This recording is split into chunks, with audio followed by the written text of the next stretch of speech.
Hello students. आज हम लोग पढ़ने वाले हैं सिमिलर ट्रायंगल्स। और जो सिमिलर ट्रायंगल्स में एरिया ऑफ सिमिलर ट्रायंगल है ये काफी इंपॉर्टेंट है दक्षिणा बैच के लिए। ये दक्षिणा बैच है basically.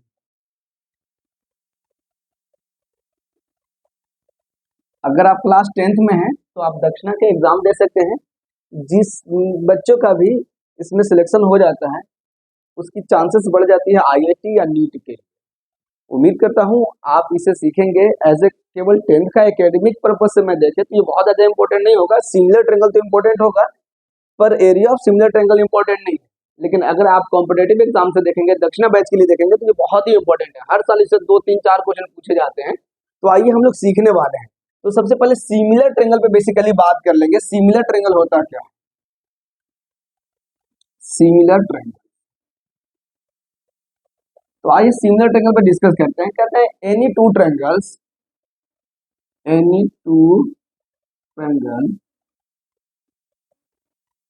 are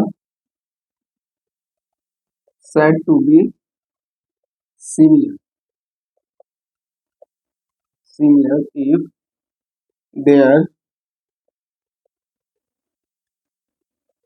corresponding sides are in the same proportional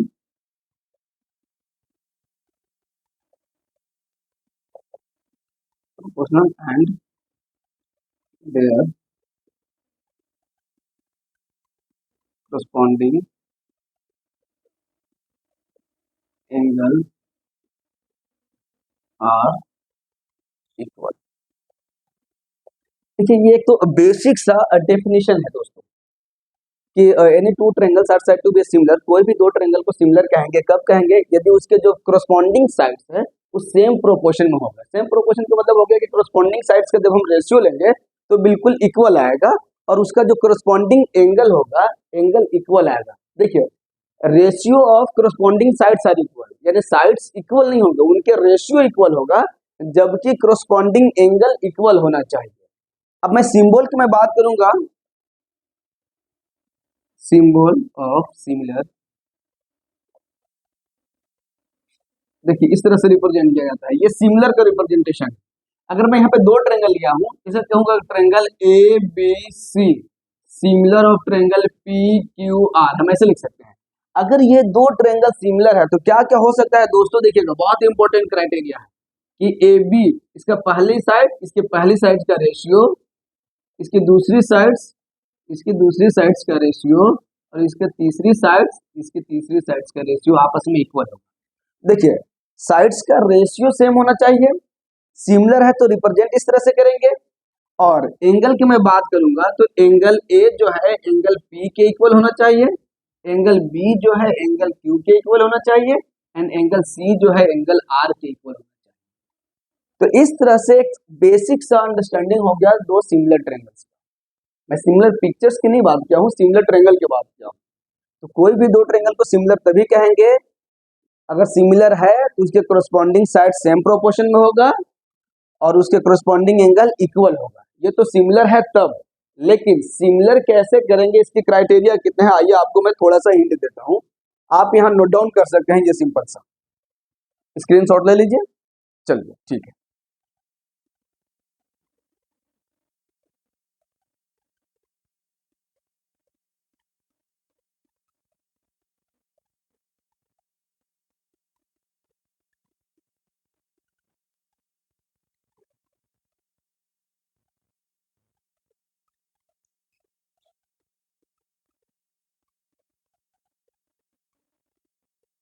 अब आइए दोस्तों हम आपको बताने वाले हैं सिमिलर कैसे कैसे कर सकते हैं। पहला एक मेथड देखिए, एक होता है एस एस एस। अब दोस्तों ये एस एस एस है क्या? कहेंगे कि कोई भी दो ट्रायंगल दिया हो और उसके तीनों साइड्स यानी पहले ट्रायंगल का और दूसरे ट्रायंगल का जो साइड्स लेंथ ऑफ साइड्स है इन द सेम प्रोपोर्शन में, जब रेशियो लेते हैं तो इक्वल हो जाएगा। तो वो दो दो ट्रायंगल होंगे वो एस एस एस मेथड से सिमिलर। सेकेंड क्या हो जाएगा? एस ए एस, यानी दो ट्रायंगल जिसके दो साइड्स का रेशियो सेम हो और उस दो साइड से बना हुआ एंगल यानी इंक्लूडेड एंगल बिल्कुल इक्वल हो, यानी रेशियोस इक्वल हो, साइड्स का रेशियो और एंगल का वैल्यू एग्जैक्ट इक्वल हो, तब उसे हम ए से एस मेथड से सिमिलर कहेंगे। थर्ड वन देख लीजिए, हम तीन तरह से सिमिलर करते हैं। एक होता है एंगल एंगल, यानी कोई भी दो ट्रायंगल जिसमें दो एंगल एक दूसरे के इक्वल हो जाए उसे भी हम सिमिलर कहते हैं बाय एंगल एंगल मेथड। मैं पिक्चर से बताता हूँ, तीनों के लिए हिंट देता हूँ, देख लीजिए आप।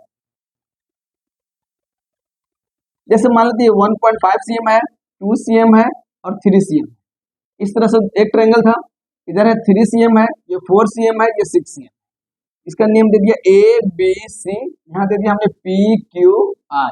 हम एरिया ऑफ सिमिलर ट्रायंगल पे आएंगे दोस्तों, आप जरूर देखेंगे। अगर आप बात करेंगे A B upon P Q, देखिए 1.5 अपॉन 3 इज इक्वल टू 1/2। फिर बात करेंगे बी सी upon Q R, B C का लेंथ है 2, क्यू आर का लेंथ है 4। यहाँ भी हमने रेशियो लिया तो 1/2 दिखाई दे रहा है, 1 ratio.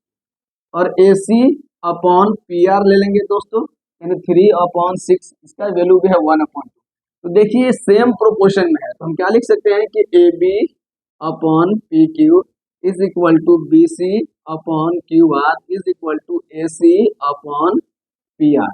So triangle A B C, आपको लिखना है A B C similar of triangle P Q R. इस तरह से हम रिप्रेजेंट कर सकते हैं। एक तो ये मेथड हो गया पहले वाले के, कि कोई भी दो ट्रायंगल आपको इस तरह से दिया जाए जिसकी साइड सेम प्रोपोर्शन में आ जाए तो सिमिलर हो जाएगा। सिमिलरिटी क्राइटेरिया क्या लगा, एस एस एस। क्लियर हो गया। अब आइए दूसरे के लिए मैं बताऊंगा आपको, दूसरे की मैं बात कर लूं,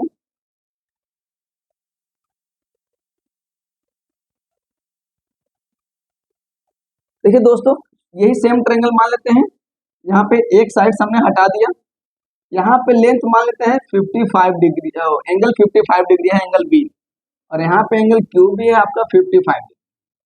अगर आप देखेंगे तो दो साइड्स के लेंथ हमारे पास गिवन है, और जब आप देखते हैं कि वो साइड्स जो है एक सेम प्रोपोर्शन में है,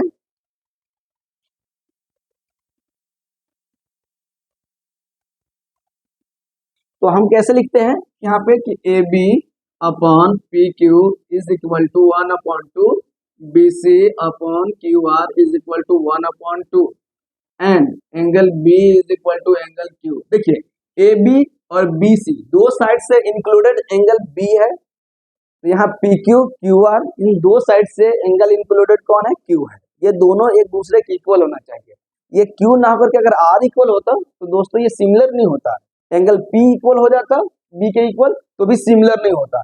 इस तरह से दो साइड्स और उन दो साइड से इंक्लूडेड एंगल इक्वल होना चाहिए, तभी ये दो ट्रायंगल कहलाएंगे similar. Triangle A B C similar हो जाएगा triangle P Q r by s a similar criteria. ठीक है, इस तरह से सिमिलर दिखा सकते हैं।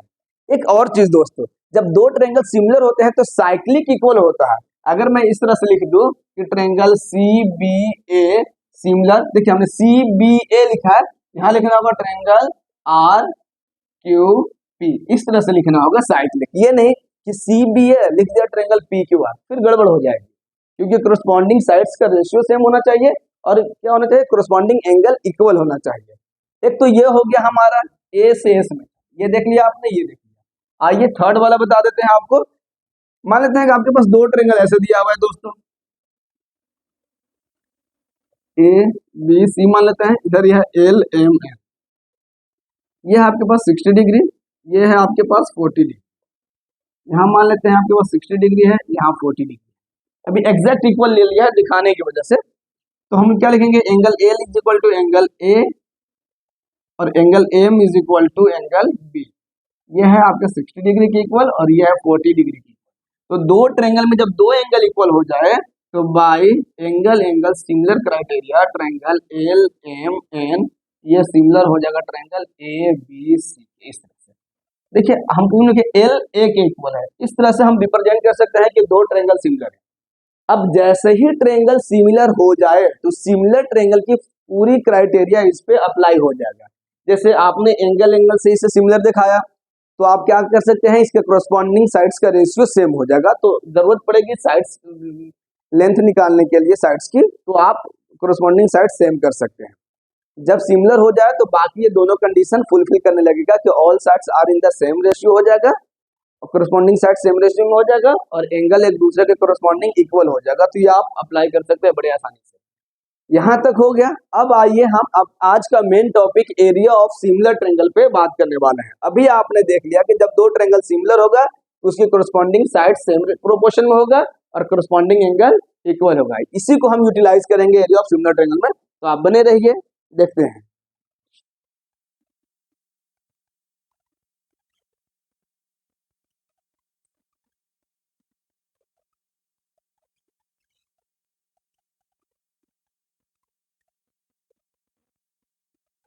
आइए दोस्तों, अब एरिया ऑफ सिमिलर ट्रायंगल, यानी हमारे पास ट्रायंगल सिमिलर दिया होगा तो एरिया निकालने की बात कही जाएगी। तो आइए, जैसे मान लेते हैं यहाँ पे हमने ले लिया ए बी सी, इधर मान लेते हैं पी क्यू आर।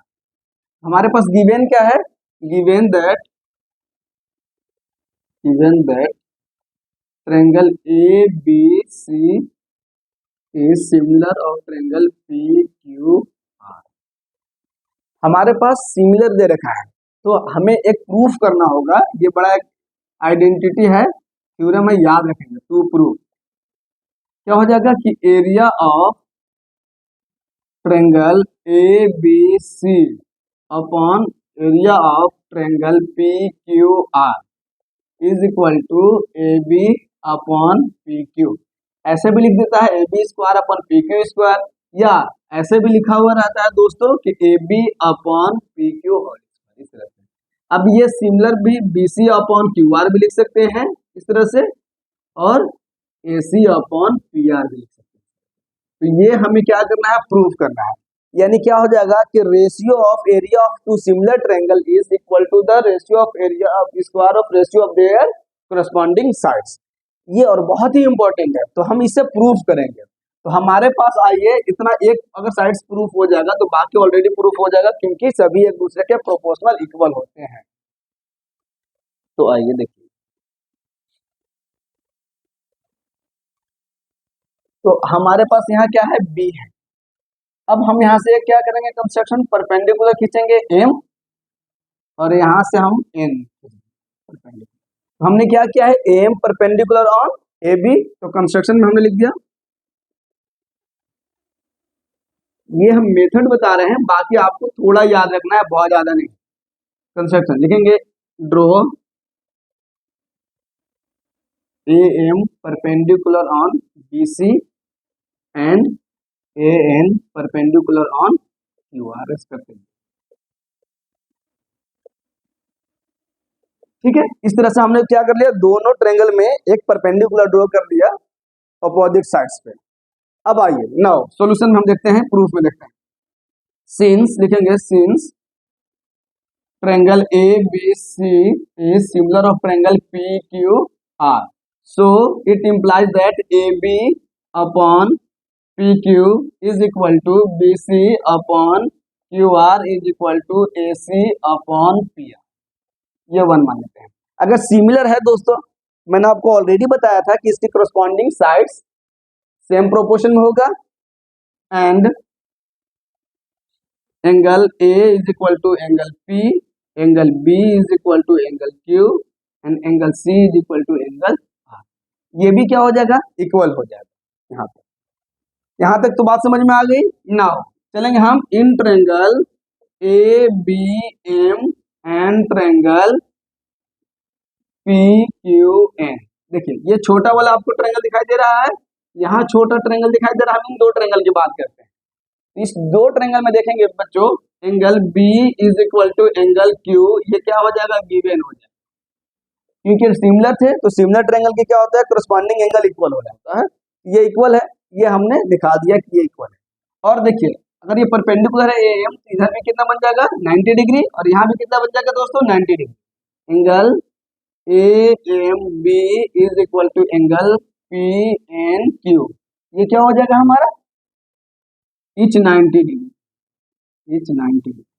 अब देखिए अभी हमने आपको बताया था कि किसी भी दो ट्रायंगल में दो एंगल एक दूसरे के इक्वल हो जाता है तो वो ट्रायंगल सिमिलर हो जाता है। तो by angle angle similar criteria, triangle A B M similar हो गया ट्रायंगल पी क्यू, नहीं यहाँ पे पी एन होना चाहिए था, ए बी एम लिया था, पी क्यू एन लेना था दोस्तों, गलती हो गया, पी क्यू एन, छोटे ट्रायंगल की मैंने डिस्कस किया था आपसे।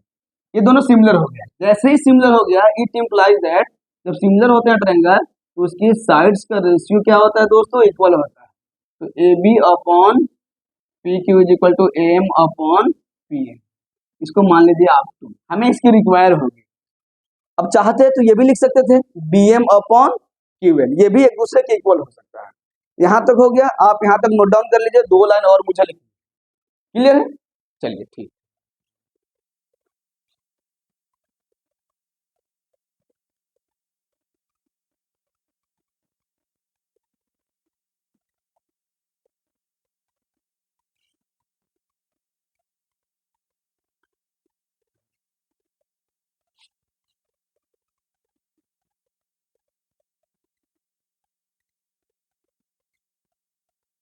उससे थोड़ा नमी हो जा रहा है तो फिर चलता नहीं है सही से, इस वजह से इसे हम सूखे कपड़े से मिटाते हैं।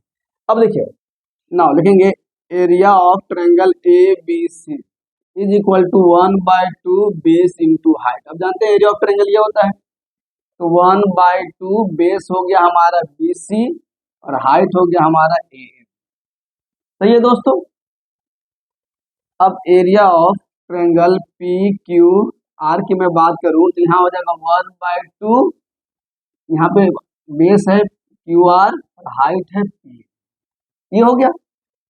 अब हमें इसका रेशियो ही पूछा गया था, it implies that area of triangle A B C upon area of triangle P Q R is equal to, देखिए यहाँ क्या लिखेंगे 1/2 इंटू बी सी इंटू ए एम, और यहाँ हो जाएगा 1/2 इंटू क्यू आर इंटू ए एम। देखिए अब ये 1/2 से 1/2 कैंसिल हो गया, तो क्या बच गया हमारे पास, b C upon Q R is into A M upon, इधर ए एम है और इधर हो गया पी एन, पी एन यहाँ पे हमने लिखा है क्या है P N, M upon P N. देखो दोस्तों BC अपॉन क्यू आर, जब दो ट्रायंगल सिमिलर थे तो AB upon P Q is equal to BC upon Q R है, तो इसके बदले में हम लिख सकते हैं AB अपॉन पी क्यू, और AM अपॉन PN के बदले में सेकेंड इक्वेशन जो हमने मिटा दिया है आपके पास होगा, वो भी था आपका AB अपॉन पी। अब देखिए ये दोनों जैसे ही मल्टीप्लाई हो जाएंगे क्या बन जाएगा हमारे पास, area of triangle ABC upon area of triangle P Q R is equal to A b multiply बन जाएगा AB square upon P Q square. तो इसको हम लोग कैसे लिख सकते हैं, AB upon P q whole square लिख सकते हैं दोस्तों। अब जानते हैं फिर हम लोग लिख सकते हैं it also imply that area of triangle A B C upon area of triangle P Q R की मैं बात करूं, ए बी पी क्यू किसके बदले में है, A B upon P Q B C upon Q R के equal होता है, तो इसके भी स्क्वायर हो सकता है। ये ए सी अपॉन पी आर के बराबर होता है, तो ये इसके भी स्क्वायर हो सकता है। क्लियर है, यहाँ तक इसके मेन प्रूफ था, लेकिन आपको ये प्रूफ नहीं बहुत ज्यादा याद रखना है, इसका डेरिवेशन याद रखने की जरूरत नहीं है, बस अब केवल इतनी बात याद रखना है कि जब भी दो ट्रायंगल सिमिलर होते हैं उनका एरिया का रेशियो उसके करस्पॉन्डिंग साइड्स के स्क्वायर के रेशियो के बराबर होता है, बस आपको इतना याद रखना है। अब इतने से आइए मैं एक दो क्वेश्चन कराऊंगा जो दक्षिणा में पूछा गया था ताकि आप समझ पाए।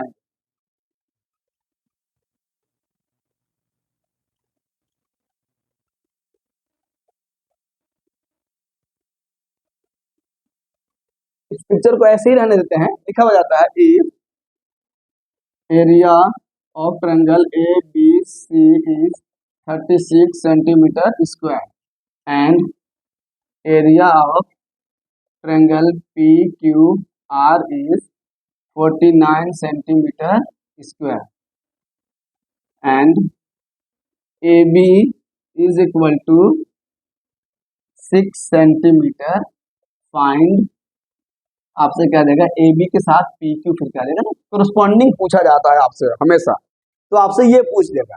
तो अब आपको कैसे निकालना है, बहुत ही शानदार से, कि दो ट्रायंगल का रेशियो दे रखा है, तो आप लिख देंगे area triangle A B C upon area of triangle P Q R. तो इसकी एक ए बी का अगर मैं बात करूं तो ए बी का स्क्वायर, और पी क्यू की मैं बात करूं तो क्या हो जाएगा, इधर साइड में पी क्यू का स्क्वायर। तो ये इक्वल होता है, एरिया इक्वेट कर दीजिए, एरिया कितना है 36, इसका एरिया कितना है 49, इधर कितना है 6, तो 6 का स्क्वायर कर देंगे, और इधर कितना है नहीं मालूम, तो पी क्यू का स्क्वायर है। सही है दोस्तों। अब देखिए 36 upon 49 is equal to 36 upon P Q मान लेते हैं एक्स है, तो एक्स स्क्वायर आ गया, ये एक बार में कैंसिल हो गया। क्रॉस मल्टीप्लाई कर दीजिए, x square is equal to 49, तो एक्स इज इक्वल टू क्या हो जाएगा, प्लस माइनस 7 होगा, लेकिन हम केवल प्लस 7 लेंगे क्योंकि ट्रायंगल की लेंथ है, ये साइड्स की लेंथ है, तो साइड की लेंथ नेगेटिव नहीं हो सकती, इस वजह से इसका पी क्यू का जो लेंथ हो जाएगा 7 सेंटीमीटर हो जाएगा। इस तरह से जल्दी से आपको बना देना है, अगर आप 10-15 क्वेश्चन पे ऐसे प्रैक्टिस कर लेंगे तो बहुत आसानी से आप सॉर्ट आउट कर सकते हैं। एक और ट्रायंगल देख लीजिए, मान लेते हैं एरिया दे रखा है ए बी सी का 100 सेंटीमीटर स्क्वायर, ए बी जो दे रखा है मान लेते हैं 10 सेंटीमीटर दे दिया, पी क्यू दे दिया आपका 15 सेंटीमीटर दे दिया, तो आपसे पूछता है area of triangle P Q R बताओ, ये क्या हो जाएगा। तो देखिए फिर से यहाँ एरिया दे रखा है, उसके कुछ साइड्स दे रखे हैं, तो आपको कौन सा फॉर्मूला लगाना है, यही लगाना है कि area A B C, area of triangle A B C, और आपको इसको लिखने की जरूरत नहीं है, अभी तो मैं लिख रहा हूँ ताकि आपको याद हो जाए, यानी ए बी का स्क्वायर और इधर क्या लिखना है आपको पी क्यू का square. Area A B C 100 हो गया, पी क्यू आर नहीं मालूम तो मान लेते हैं एक्स है, ए बी कितना है 10 है तो 10 का स्क्वायर, पी क्यू कितना है 15 है तो 15 का स्क्वायर। अब देखिए 100 upon x is equal to 10 का स्क्वायर 100, और इसका हो जाएगा 225, 100 से 100 एक बार में कैंसिल हो गया, क्रॉस मल्टीप्लाई कर दीजिए, x is equal to 225, x क्या था एरिया था तो सेंटीमीटर स्क्वायर हो गया। एरिया किसका था, पी क्यू आर की, इसका मतलब पी क्यू आर का एरिया कितना हो जाएगा 225 सेंटीमीटर स्क्वायर। इस तरह से हम इस तरह के जितने भी क्वेश्चंस आपसे पूछे जाएंगे दक्षिणा में बड़े आसानी से शॉर्ट आउट कर सकते हैं। क्लास 10th के एक एकेडमी की मैं बात करूं तो ये टॉपिक एक्सक्लूड कर दिया गया है, लेकिन अभी भी कॉम्पिटेटिव एग्जाम्स में ऐसे क्वेश्चंस पूछे जाते हैं। तो उम्मीद करता हूं दोस्तों ये आपको समझ में आ गया होगा। अगर आप मेरे चैनल पे पहली बार हैं तो प्लीज मेरे चैनल को सब्सक्राइब करना ना भूलें और अपने दोस्तों के साथ शेयर करें, और दक्षिणा में आपका सिलेक्शन पक्का होने वाला है। And thanks for watching.